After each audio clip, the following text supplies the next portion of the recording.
Right, so I'm Steve Welch. I'm the brand manager at TruGreen Professional Lawn Care. Previously, I've been started as apprentice groundsman at Leicester City, worked my way up to being the head man at Leicester, was 18 years at Leicester, moved on to Nottingham Forest, was very successful in prepping for Euro 96 and then had 10 good years at Forest. Before moving on to Wembley, was involved in the building of the new Wembley Stadium, and at the same time heavily involved in the building of the World Cup training ground in Baden-Baden. So wide spectrum of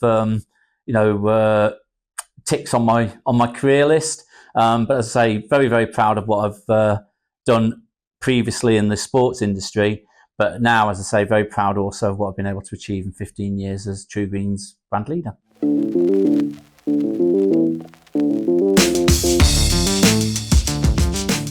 TruGreen is professional lawn care. So TruGreen is very much like most businesses. It's a marketing and sales business, and in our instance, we offer professional lawn care to the domestic market. So all of our customers are generally domestic rather than commercial. Really wide opportunity within the domestic market. It's growing all the time. So with regards to that, as I say, it's really very much focused on, when you strip it back, while the franchisees are highly trained and we make sure that we give them all the training they need, what we're about really is producing green lawns without weeds.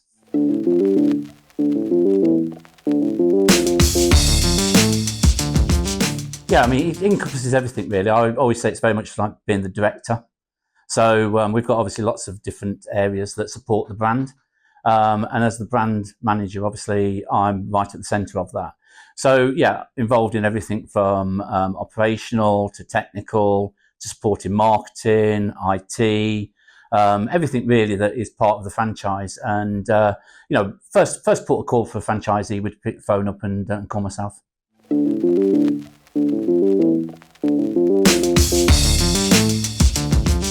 Well, basically, as I say, I just finished at Wembley. I was Leicester born and bred, so I was back in Leicester really, looking at what the next opportunity was, and I got the opportunity to sit down with the managing director of the time. We went through what his plans were for TruGreen, and it fitted, my ideals in terms of I've spent obviously over 30 years in the sports industry. Loved every minute of it, but I'd done that part of my career.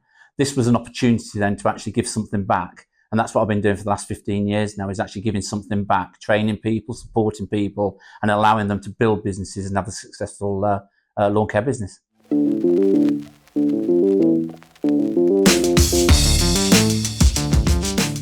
I think it aligns quite nicely with them. They've always been physically fit. They've always been practically used to doing practical work, because that's what football or rugby or any sport is about.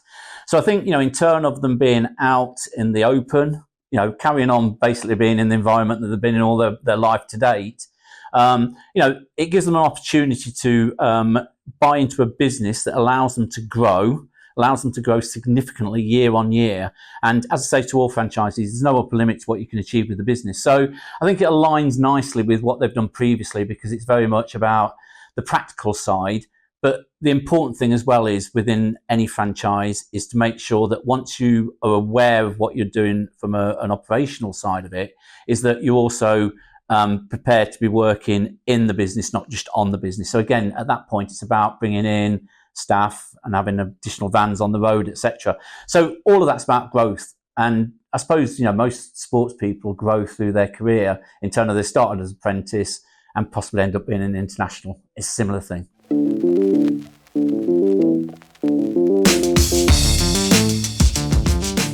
You can't just solely go out there and just put the treatments down, because there's a lot more that's involved in actually running the business. So as you take staff on, you've got payroll, you've got other things in terms of like making sure that they've got everything they need, they've been trained correctly, etc. So in respect of that, we as a franchisor should I say, as the franchisor, we'll make sure that they're trained correctly. but we also have illustrations that allow them to follow the process through of this is what you do in year 1, and this is what you should be doing in year 2, and this is how much you be spending on marketing, and this is how many staff you should have on board, and this is how many vans you should have on the road at that stage. So it's all about increasing the scale of the business as you go forward. As you increase the scale of the business, that's when you spend more time actually working on the business, should I say, rather than just working in the business. By that I mean on the business is like doing everything that's outside of putting down the treatments. The inside of it, is like the case of you not just wanting to work solely on putting down the treatment. You need to be focused more on how the business is growing and the way forward for the business.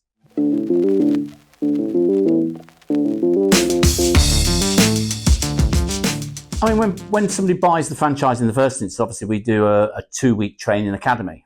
And within that training, there's everything from the technical side of things. So, bottle grasses, the use of fertilizers, all parts of the actual doing side of the job. But included in that are CRM training, which allows them to drive their business efficiently through managing it through a system that allows them to do everything from the inquiry side right the way through to the invoicing side of getting paid. Added to that, there's also marketing, there's sales, there's HR, there's health and safety. So all the aspects that everybody needs to be aware of in operating a business successfully, but actually also legally compliant in operating a business, is trained there. But that's the start of the training. Once they've done all that training, then they're ready to start the business. Thereafter, the marketeers are continually speaking to them. They've got opportunity to get, stories out there via PR. There's the IT side that is always being, updated and make sure that everything's allowing them to operate their business as efficiently as they can. All of these things are continually there, and we've got people to train that. And obviously from an operational, from a technical side, I'm there at any time that they're wanting additional support, because there's a difference between telling somebody what is a lawn disease and actually somebody seeing a lawn disease. So it's to give them that confidence. That's what we're here to do. We're here to give them support and confidence and allow them to really build their business and become very confident in the way they're doing that, but being also focused the way that they manage the business as well.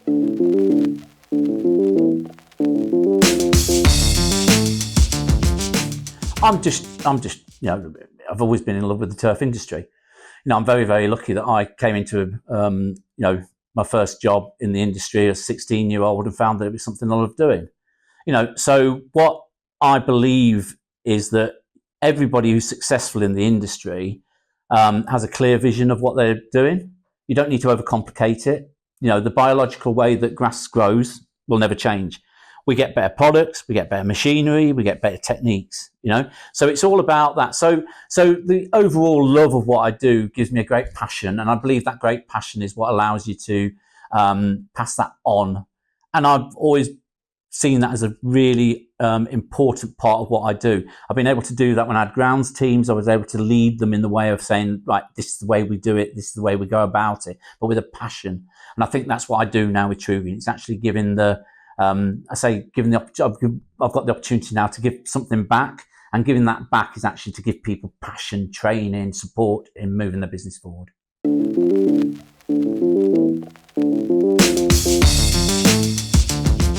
There's 2 ways you can manage buying into a franchise.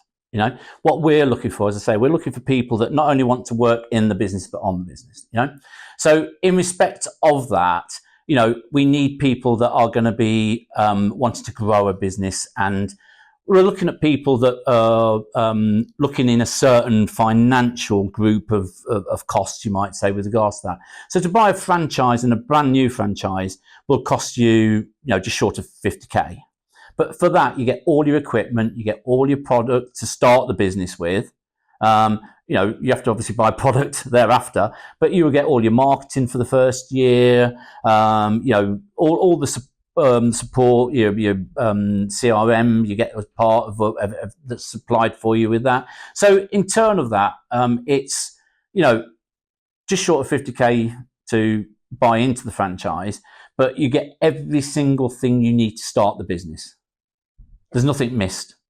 Everything's there for you. So you go straight away with effectively, you bring your van to have your van wrapped, and your van goes out with all TruGreen logo on it, and basically you take a business away in a van. As a large franchisor, Service Master has links with most of the high street banks, so you can look at doing it that way. Again, look, it's solely down to what the individual wants to do, to be quite honest with you. Some people want to have the finance already in place, or have the finance already in place, should I say. Other people look to do it down the route of having, a level of finance that they're looking to take in turn of buying the franchise. Look, there's no right or wrong in that. It's whatever the individual has, available at that time. And again, I think when you're looking at those numbers, look, you're not looking at an insignificant amount of money, but you're looking at something that you can turn into a £1 million business. So to enter 50k, to really, as I said, there's no upper limit, and I'm not talking about £1 million being the top limit. I'm saying that there is every opportunity to move a business from being what it is when you buy it at 50k into a business that's worth £1 million. Now you think about the profit you're making from that. So all of that is really what allows you to build a really strong, profitable business.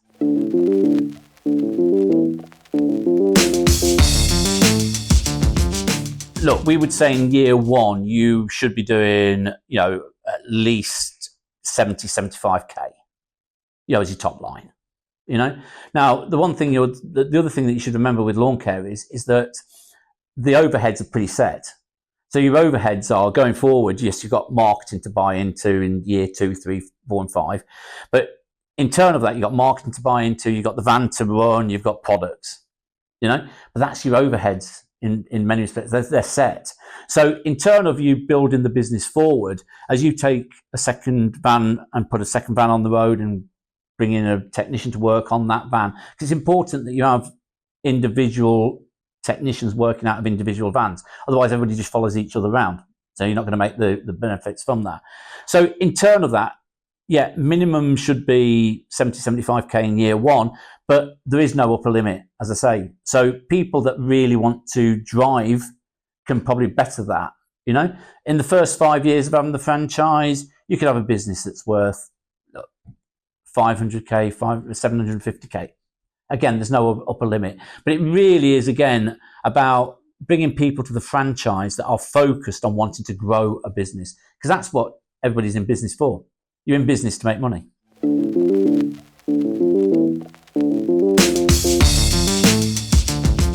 We're here to support and train everybody. Now, in a franchise, you get a wide range and a wide group of people that look to buy the franchise.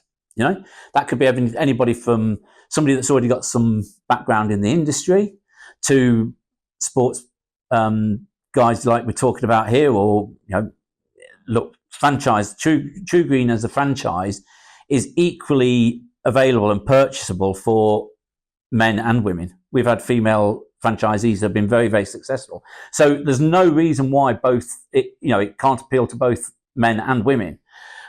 So in turn of that, the fact is that, you're always going to try and attract those people that are, I suppose, physically fit, who want to be outdoors, who want to, but also be part of a bigger business, people that want to succeed. And like you say, to a degree with sports people, dependent on where they are within the pyramid, they'll have made reasonably good or very good money, and which means that they want to continue that outside of their playing career.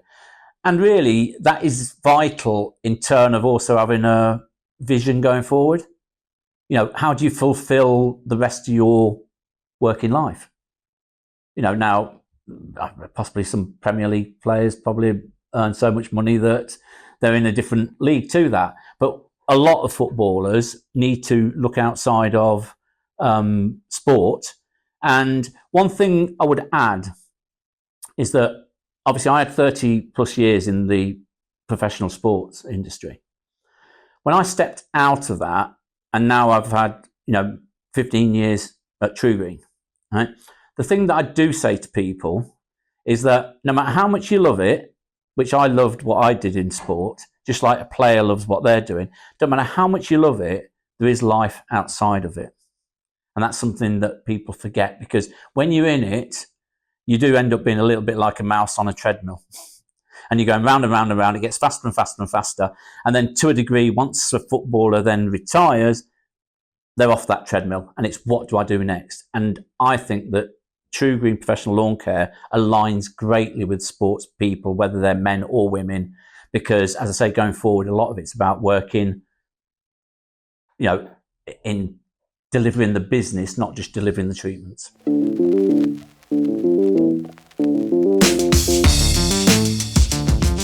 My take has always been the same, is that if you want to do something and you focus yourself to doing something, you'll achieve it.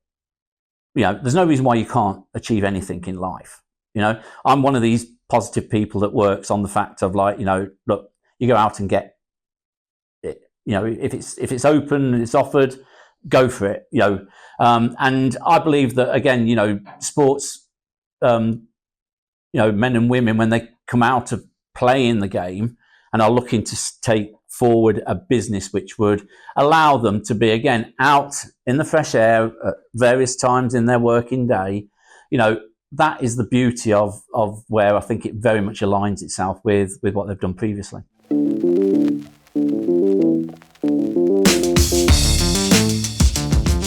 Come and talk to Service Master.